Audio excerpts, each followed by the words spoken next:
Okey. Jadi panel ketiga, jangan rasa duduk siap dia duduk sesor tadi dengan tak jadi. Panel ketiga yang berbahagia Ustaz Haji Zakaria Osman, selebriti JKIM, orang JKIM, orang Pak JKIM. Cabaran, kita tengok cabaran ni, kewajipan berdakwah, cabaran masa kini tak apa kita tengok daripada perspektif daripada orang wakil daripada JKIM. Daripada Ustaz. Silakan Ustaz. Tapi jangan berbincang, dia kata tak banyak. Bismillahirrahmanirrahim. Assalamualaikum warahmatullahi wabarakatuh. Sedap suara Mak ini baru masihnya Mak ini antara tempat yang terbaik. Mak ini tuan-tuan, Mak ini kita hari kami di forum yang kelima. Tapi yang kelima ni Mak yang paling bagus. Jom tak tahu. Ekor saja Mak yang terbaik. Sebab tu kalau Mak tak terbaik, orang tua ni dah tutup orang lagi. Ini kalinya forum yang kelima.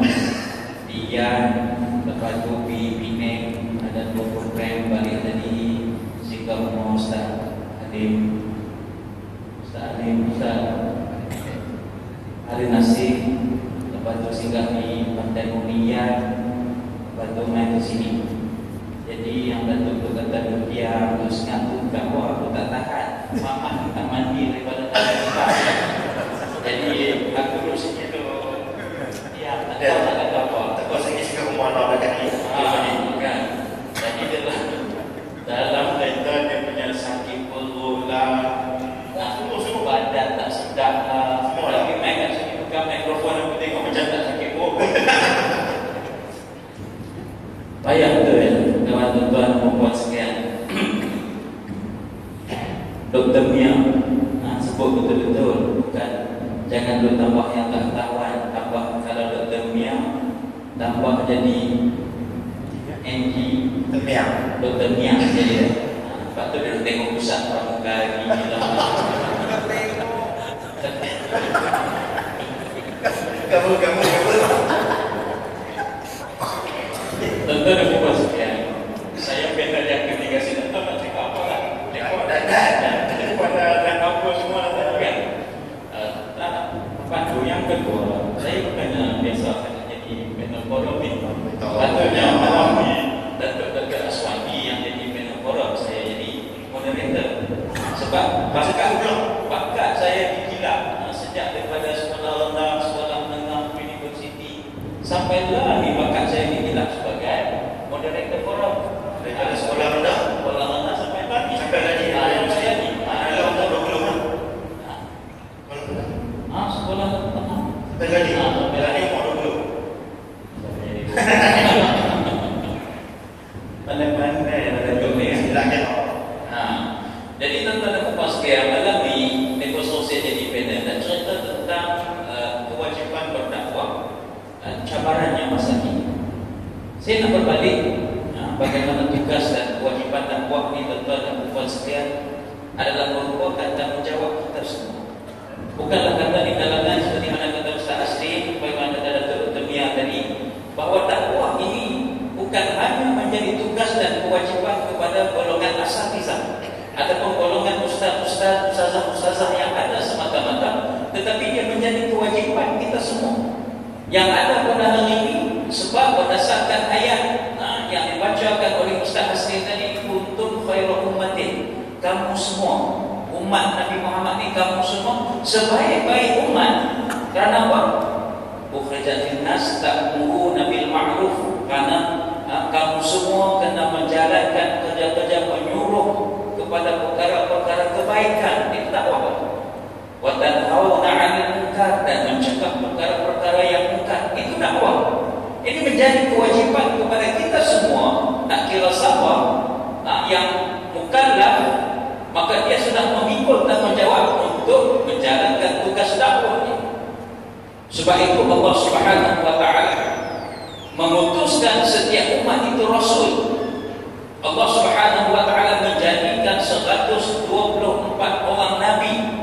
Setengah pandangan ulama kalam, ulama tauhid mengatakan Allah Subhanahu wa orang nabi, dan daripadanya terdapat 313 orang rasul. Tugasnya adalah untuk berdakwah, untuk menyampaikan. Termasuklah umat, termasuklah nabi kita, rasul kita yang terakhir, yaitu Nabi Muhammad SAW. Tugasnya adalah untuk menyampaikan risalah tauhid. Tugasnya adalah untuk menyampaikan syariat. Maka inilah yang kita namakan sebagai kewajiban berdakwah. Dan apabila kita sebut berdakwah ini, maka dia tidak dapat lari daripada cabaran-cabaran. Setiap rasul yang diutuskan oleh Allah Subhanahu wa taala sejak daripada Nabi Adam sampai kepada Nabi Muhammad sallallahu alaihi wasallam, tugas mereka adalah berdakwah, dan mereka tidak terlepas daripada ujian-ujian. Bahkan ujian cabaran adalah lebih besar daripada apa yang kita sedang hadapi pada saat dan ketika ini. Maka sebab itu kita melihat bagaimana ada di antara 25 orang rasul itu, ada di kalangan mereka digelar sebagai ulul azmi. Kenapa mereka digelar sebagai ulul azmi? Sebab mereka diuji dengan cabaran yang begitu besar. Cabaran yang begitu besar. Kita ambil contoh Nabi kita Muhammad SAW. Sejak daripada dilantik menjadi rasul, ketika umur 40 tahun, baginda SAW sudah menghadapi cabaran. Siapakah cabaran pertama dalam dakwah Nabi SAW? Yaitu terdiri di kalangan ahli keluarga baginda SAW sendiri. Bapa saudara baginda SAW seperti Abu Lahab, seperti Abu Jahal. Mereka mengejek usaha-usaha dakwah Nabi. Mereka memulau Nabi dan juga pengikut-pengikut Nabi di ketika itu. Dan ini adalah merupakan cabaran yang pertama dalam kita nak berdakwah, itu tuan dan puan sekalian, iaitulah keluarga kita. Sebab itu saya katakan tadi, dan ustaz kita di hadapan mengatakan bahawa tugas dan tanggungjawab dakwah itu terletak kepada kita semua. Mana boleh kata tak boleh, ustaz, kami tak ada ilmu agama, kami tak mengaji fiqh macam Datuk Ishak, kami tak mengaji hadis macam Ustaz Haslim bin Bollywood. Bollywood Ustaz Haslim Bollywood, Ustaz hadis. Kan? Nampak pun makin besar, tak tahu saya. Ya. Itu ikut Datuk penyari kan? Ya. Kerana sedang so saya cakap 60 minit, dia 20 minit.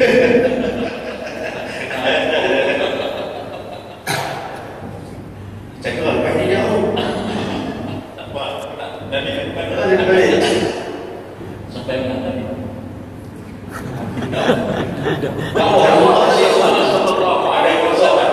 Cabaran pertama adalah ahli keluarga tentang perkongsian. Kita kalau berlaku tentang suatu kemungkaran dalam ahli keluarga kita, berbanding berlaku kemungkaran pada masyarakat, yang mana lebih mudah kita nak tegur, nak bercakap kita? Berlaku pada anak-anak kita, anak-anak perempuan kita tak menutup aurat, anak-anak lelaki kita tak menutup aurat, anak-anak lelaki kita buat balik perempuan yang bukan mahram dia naik motor sekali. Berbanding dengan anak jiran kita yang buat yang perkara-perkara yang tak senang, yang mana mudah kita cakap? Datuk, sudah pasti kita mudah bercakap tentang hal orang lain. Tapi kalau berlaku kepada ahli keluarga kita sendiri, bukan kata tuan saya, anak-anak nakal saya, kakak-kakak saya, berat rasa lidah ni nak menyampaikan teguran. Berbanding kalau orang lain ni, tuan-tuan ni saya kata, saya berani je nak kata, tuan-tuan ni saya tak heran. Kan tuan-tuan nak marah-marah, saya tak jumpa dah lepas ni. Tuan-tuan nak buat Saya pasal. Macam-macam media boleh guna. Nah, tapi pada cabaran dakwah kita kepada ahli keluarga kita sendiri. Kalau tengok adik-adik kita, anak-anak kita buat perkara yang tak betul, kita nak tegur lagi, dikatakan ayat yang tidak friendly. Ada ayat yang terlalu tegas. Ada katakan kita koyok dan sebagainya. Ini cabaran kita tuan-tuan dan puan nak menyampaikan dakwah ini adalah dalam diri keluarga kita sendiri. Kemudian kita lihat balik bagaimana dakwah Nabi sallallahu alaihi wasallam ketika Allah Subhanahu wa taala memerintahkan supaya berhijrahnya Nabi Muhammad sallallahu alaihi wasallam daripada Mekah pergi ke Madinah. Dan kita lihat bagaimana usaha dakwah Nabi sallallahu alaihi wasallam untuk meyakinkan umatnya, masyarakatnya di ketika itu supaya mengetepikan perbezaan rupa kulit, budaya, latar belakang, bangsa dan sebagainya. Maka bagaimana Nabi sallallahu alaihi wasallam nak meyakinkan mereka bahawa Islamlah yang dapat menyatu padukan kita semua. Ketepikan bagaimana kehebatan kaum Aus, ketepikan bagaimana kehebatan kaum Khazraj, yang akhirnya mereka ini dapat mengetepikan perbezaan yang mereka telah berperang beratus-ratus tahun namanya. Tetapi hasil usaha dakwah yang dilakukan oleh Nabi sallallahu alaihi wasallam, kebijaksanaan yang disebut oleh datuk yang dibaca ayat oleh tuan imam kita tadi, ud'u ila sabili rabbika bil hikmah. Bagaimana hikmah, ilmu, metode, kaedah yang dilakukan oleh Nabi sallallahu alaihi wasallam dalam menghadapi cabaran umat yang sedang berkecamuk pada waktu itu. Umat yang masing-masing mempertahankan pendapat mereka masing-masing. Aus yang mempertahankan kabilah Ausnya, Khazraj yang mempertahankan kabilah Khazrajnya. Akan tetapi apabila Rasulullah sallallahu alaihi wasallam menyatakan tentang kehebatan Islam, maka mereka ini bersedia mengenapikan perbezaan ideologi, mengenapikan kehebatan kaum masing-masing. Lalu mereka menerima Islam yang dibawa oleh Nabi sallallahu alaihi wasallam dan mereka mengikut apa yang telah diterap dan diajarkan oleh Nabi sallallahu alaihi wasallam. Maka begitulah seterusnya apabila Rasulullah mewujudkan perlembagaan Madinah, baginda sallallahu alaihi wasallam dapat menyatukan pula kaum yang bukan sahaja berbeza kabilah tetapi berbeza agama. Bagaimana orang-orang Yahudi yang mendominasi, yang menguasai kekuatan ekonomi, yang mendominasi masyarakat yang ada di Madinah di ketika itu, maka Rasulullah sallallahu alaihi wasallam telah mengikat mereka ini melalui perjanjian, melalui piagam Madinah, yang merupakan hasil pemikiran dan juga idea yang lahir daripada Rasulullah sallallahu alaihi wasallam sendiri, kerana nak menyatukan orang yang bukan sahaja tak boleh menerima Islam, bahkan menolak Islam, tetapi sebagai semangat kerukunan hidup bersama itu, maka kebijaksanaan yang dilakukan oleh Rasulullah sallallahu alaihi wasallam berjaya menyatukan masyarakat. Ini hikmah yang telah hilang dalam masyarakat kita.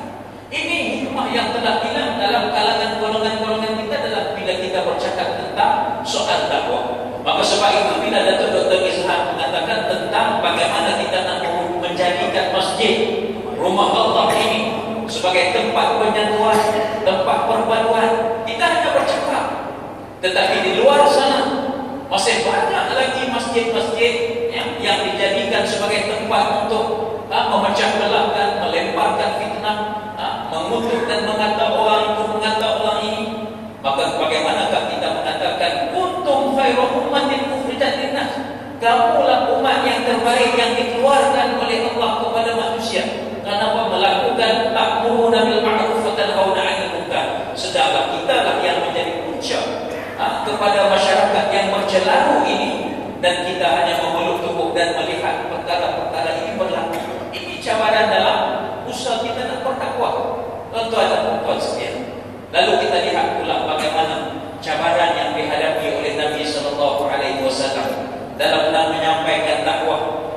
Apabila orang-orang Yahudi yang hidup di Madinah pada ketika itu telah meracuni pemikiran umat Islam sendiri yang menjadi musuh dalam stinggung kepada Islam dan juga perjuangan dakwah Rasulullah sallallahu alaihi wasallam. Karakter-karakter seperti Abdullah bin Ubay, seorang Islam tetapi telah diracuni pemikirannya oleh orang-orang Yahudi yang sememangnya tidak senang dengan dakwah Islam yang dibawa oleh Rasulullah sallallahu alaihi wasallam. Maka orang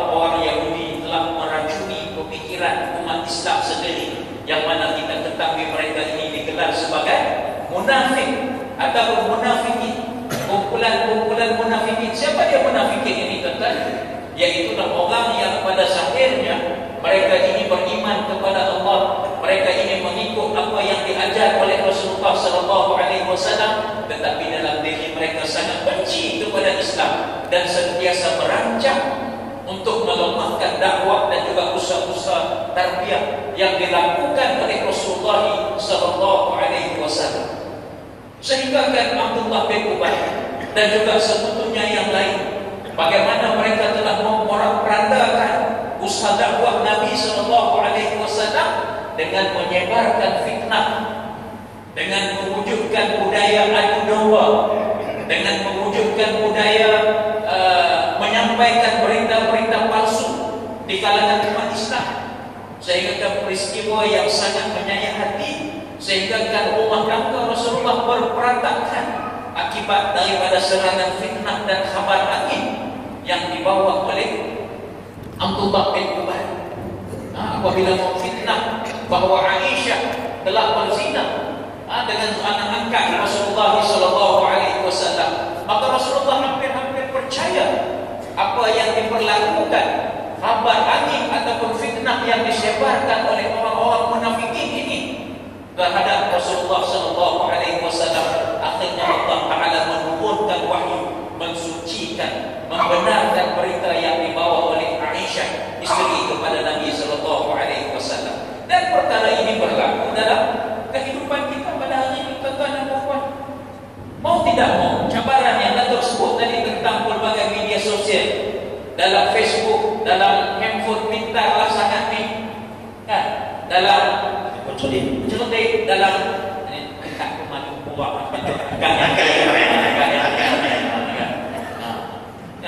semuanya berlaku pada hari ini sebagaimana berlaku di zaman Rasulullah sallallahu alaihi wasallam. Cuma kalau zaman Rasulullah tak ada benda-benda yang canggih ala-ala hari ini, alat seperti hari ini, tetapi fitnah, khabar angin, hasud berlaku zaman Rasulullah. Zaman kita sekarang pun berlaku juga. Orang Yahudi seronok, dia bertepuk tangan.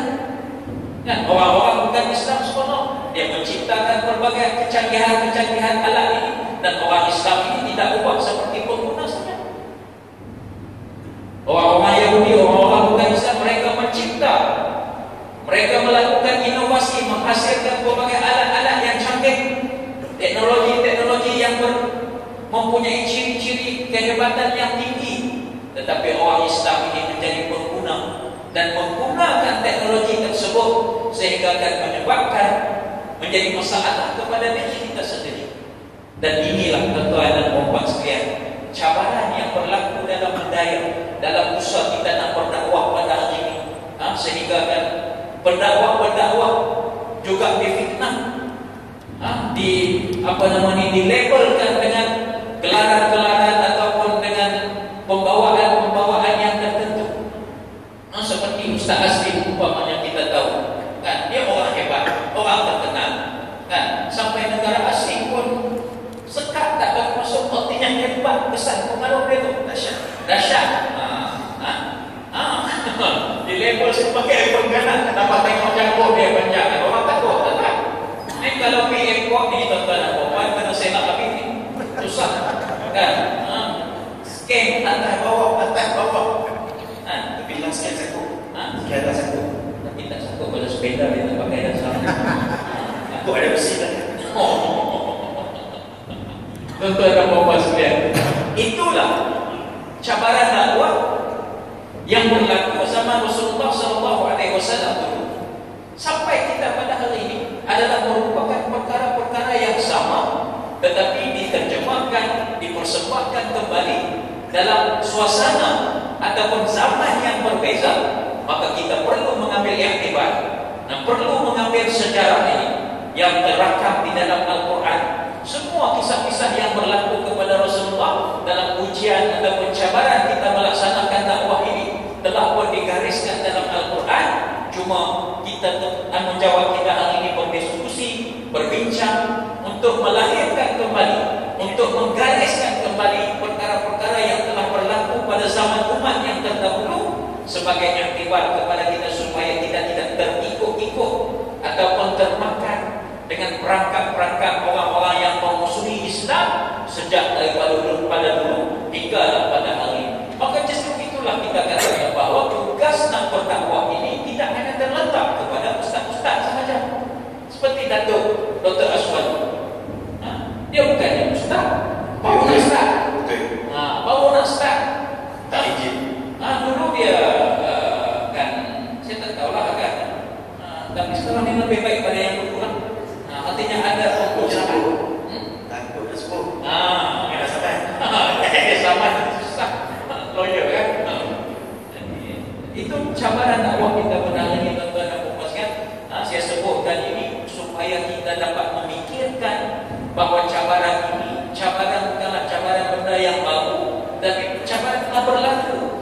Sejak zaman Nabi SAW, cuma pada akhir ini, pada zaman kita ini ditimpulkan kembali karena dia berterusan, dan kita sebagai orang Islam tak perlu ditipu ataupun ditipu kali yang kedua. Kita kena mengambil iktibar, mempelajari ilmu-ilmu yang terdahulu, lalu kita untuk memperkukuhkan jiwa dan diri kita untuk kita menghadapi dunia ataupun cabaran dakwah yang semakin mencabar pada tempat ini. Setakat itu dulu itu. Terima kasih. Baik, terima kasih banyak yang panggil Ustaz Haji Zakaria Osman, selebriti TV Jakim. Beza kalau selebriti dia beza. Dia lain sikit. Tak sangka selama ini kali pertama bersama Datuk dan Ustaz Haji Zakaria. Kali pertama ni. Tapi kalau kita dengar tadi apa yang tadi berkatakan oleh beliau tadi, cabaran dakwah ni sangat hebat. Selain daripada beliau penting daripada apa yang berlaku pada zaman baginda Rasulullah, begitu juga pada zaman sahabat, sehingga pada kita hari ini pun cabaran dia tak habis-habis. Seperti apa yang seperti kata yang Ustaz kata tadi, sebenarnya memang betul apa yang saya ambil contoh diri saya. Sebenarnya saya lulusan Undang-Undang dan Syariah sejak tahun 2004, tapi saya tak pernah melakukan kerja dakwah berbelah. Kalau nak ikut tahun 2016 pula 2004, berbelas tahun dibiarkan ilmu itu begitu saja. Tetapi apabila saya mula berguru dengan Ustaz Dr. Engineer Haji Abdullah Karim bin Jarud, saya mula berguru pada tahun 2016, maka saya mula pergian cerdas dalam atas dakwah. Jadi kita cuba, itu juga salah satu cabaran dakwah. Itu sebab kita ambil tahu apa yang berlaku, macam gender apa semua tadi itu, kita mula berdakwah. Baik, apa yang menarik tadi bila kita tengok salah satu cabaran dakwah yang seperti mana yang dipetik oleh Ustaz Zakaria tadi, kita mengambil contoh. Ada di kalangan kita yang pernah saya anggap tak ramai sekarang ni, dan mudah dah ramai yang pernah pergi menunaikan umrah. Dalam masa yang sama ada juga dalam package-package yang buat ziarah. Pada Januari yang lalu saya sama dengan Ustaz Abdullah Karim, kami bawa jemaah. Kali pertama saya pun bawa jemaah jadi bantu mutawif. Kali pertama kita pergi sebagai bantu mutawif. Sebelum ni kita cuma ikut. Tapi dalam keadaan jemaah yang ada 100 orang tu, bila ziarah, bila sampai ke Hudaybiyah, satu soalan yang paling best, ini pun cabaran pada awal. Soalan yang paling best, dia tanya, Hudaybiyah selain pada daerah, ada apa ni Hudaybiyah? Itu soalan dia. Kita tak ada saja makan ni, tengok masjid naik baik, jom. Tapi yang sebenarnya itu salah satu cabaran. Bila kita pergi ke sana, cabaran kita yang pertama, kita nak menenangkan, kita nak bagi mereka faham asal balik maksudnya kenapa kita bawa ke Hudaybiyah. Kerana di situlah tementerainya perjanjian Hudaybiyah, tementerainya Piagam Madinah. Di situlah mula berlakunya bagaimana salah satu kita, sama kita mediate ataupun kita bagaimana Rasulullah berdakwah tanpa perlu pertumpahan darah. Bagaimana ketika itu delegasi baginda Rasulullah SAW tidak dibenarkan masuk ke Kota Mekah untuk mengerjakan haji pada tahun. Bagaimana baginda Rasulullah dengan kebijaksanaan dia dapat mediate, dia dapatkan kemenangan swimming situation tanpa pertumpahan darah. Berjaya membuat satu perjanjian yang mana perjanjian itu pada mulanya dianggap sebagai berat sebelah oleh Sayyidina Abu Bakar. Baginda tidak bersetuju. Tetapi bila kita tengok bagaimana kebijaksanaan itu, sama juga dalam kita bila berdakwah pun kena menggunakan kebijaksanaan. Asal kita bukan seperti dulu. Sekarang macam-macam bentuk gadget. Anak-anak muda yang ada kita nak tarik supaya mereka minat dalam berdakwah, mereka minat dalam agama. Baik. Seterusnya bagaimana kita yang terakhir dalam masih lain dalam konteks kita, kewajipan berdakwah cabaran masa kini. Jadi saya silakan bagi Ustaz dalam masa 15 minit kita habis, insyaAllah. Tuan-tuan dan puan sekalian, saya ambil 5 minit untuk fungsi. Bagi 15 untuk kita dah 2 jam dah cakap kan. 2 jam kan? 2 jam lah. Jadi kita start bukan 20 minit. 8 suku kita mula ni dah 10 suku. Artinya kita dah 2 jam kan.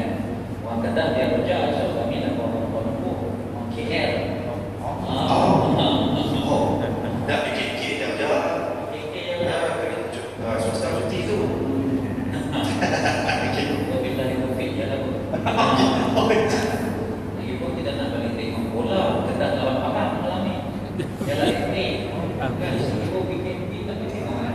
Dia sokong balik luar dah. Anda dah ketinggalan 1-0. Dah boleh tengok. Kecil. Dah semangat dah nak dakwah. Lagi 5 minit saya nak beritahu tuan-tuan dan puan sekalian. Kenapa kita perlu melibatkan diri kita dalam dunia dakwah? Macam Datuk ni, dia seorang lawyer, tapi dia minat buat kerja dakwah. Macam Tuan Haji CEO PKMP, dia seorang eksekutif PKMP. Tapi dia minat dalam bidang dakwah. Saya nak beritahu tuan-tuan, kalau kita minat kerja dakwah, kita mewarisi 4 sifat yang mulia. Yang pertama, kita mewarisi sifat Allah Subhanahu wa taala, iaitu pemaaf. Seorang berdakwah ini dia tidak berdendam dengan siapa-siapa. Kalau dia berdendam, maka dia akan rugi dari golongan mad'u, golongan orang yang didakwah. Maka berdakwah sifatnya mewarisi sifat Allah, iaitu Allah ini dia memberi kemaafan. Dan seorang pendakwah dia seharusnya suka memberi kemaafan kepada orang yang buat silap. Yang kedua, orang yang suka berdakwah mewarisi sifat malaikat. Apa ni sifat malaikat? Sifat malaikat ini taat. Apa yang disuruh oleh Allah Subhanahu wa taala, apa yang ditegak oleh Allah Taala, malaikat ini akan taat. Apa sahaja. Jadi orang yang berdakwah ini dia mesti memiliki sifat taat akan segala apa yang Allah Taala suruh dan segala apa yang Allah Taala larang. Yang ketiga, orang yang berdakwah ini dia mewarisi sifat Nabi, sifat Rasul. Apa dia sifat Nabi, sifat Rasul? Seorang Rasul ini dia sentiasa berfikir tentang umat dia.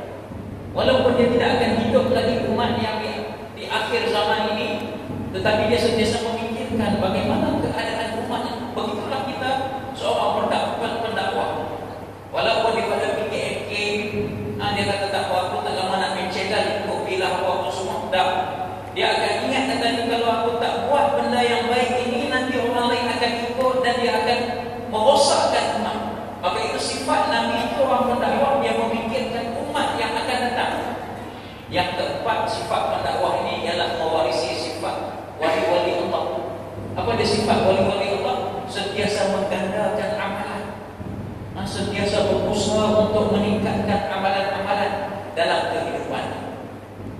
Rugi kalau kita tak sifatkan diri kita sebagai golongan pendakwah, tuan-tuan, karena kita akan mewarisi 4 sifat binatang.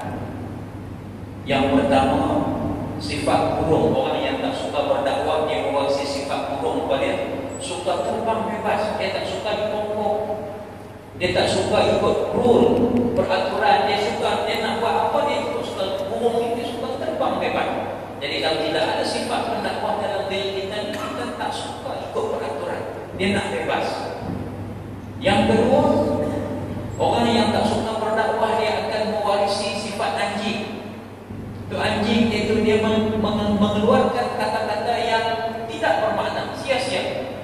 Dan sifat anjing ini kadang-kadang dia salah sana, dia salah sini, kan? Tuan dia balik pun dia salah juga, kan? Orang tak kenal dia salah juga. Jadi dia suka mengeluarkan bunyi yang sia-sia.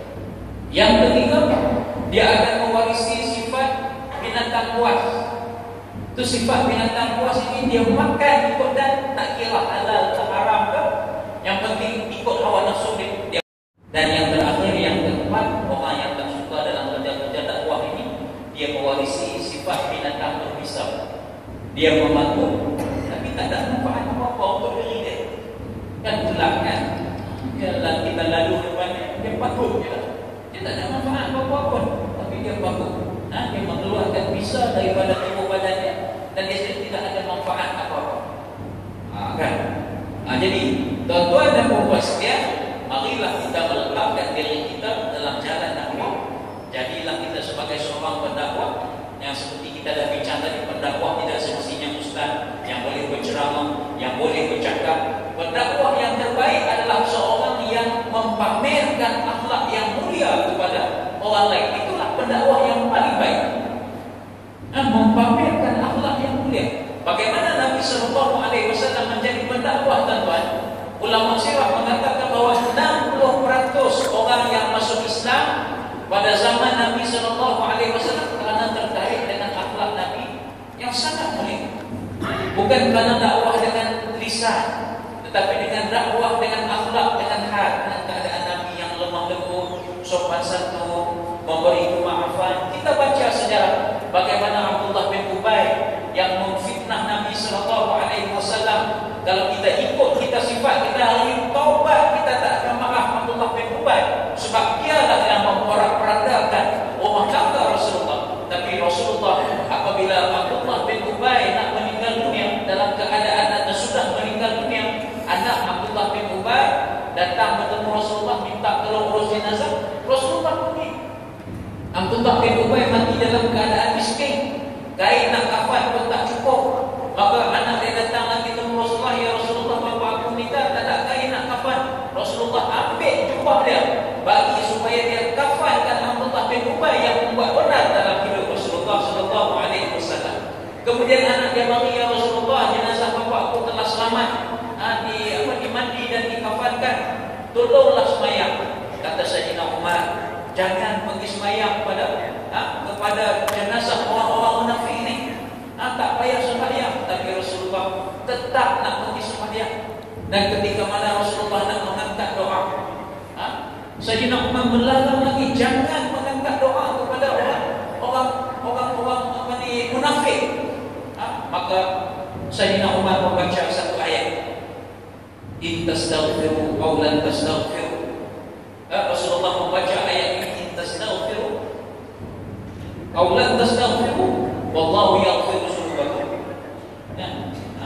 Sayyidina Umar kata, Allah Ta'ala telah menurunkan wahyu, kalau kamu minta ampun kepada orang munafik itu, ataupun kalau kamu tak minta ampun sekalipun, wallahu la yaghfiru, Allah tidak akan mengampunkan dosa mereka.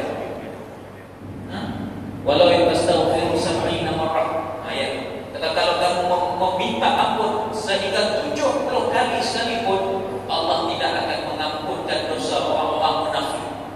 Maka Rasulullah jawab kepada Sayyidina Umar, dia kata, wahai Umar, dalam ayat ini Allah Ta'ala kata kalau aku mohon ampun ataupun tidak mohon ampun, artinya Allah Ta'ala bagi pilihan kepada aku, sama ada aku mohon ampun boleh, tak mohon ampun pun boleh. Maka Rasulullah menyembahyangkan jenazah Abdullah bin Ubay.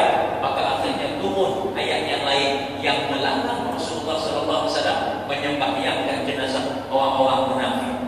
Tengok kasih Rasulullah kepada musuh dia sendiri yang membuat onar fitnah kepada diri Rasulullah, tetapi Rasulullah tetap dengan akhlak yang mulia menyebabkan orang tertarik dengan akhlak Rasulullah SAW. Mereka ingin menemui Rasulullah, mereka rindu nak jumpa dengan Rasulullah. Sebab itu kita dengar seorang sahabat dia kalau tak jumpa Rasulullah satu hari maka tak sempurna hidup dia. Maka kita pun rasa macam mana nak jumpa dengan Rasulullah.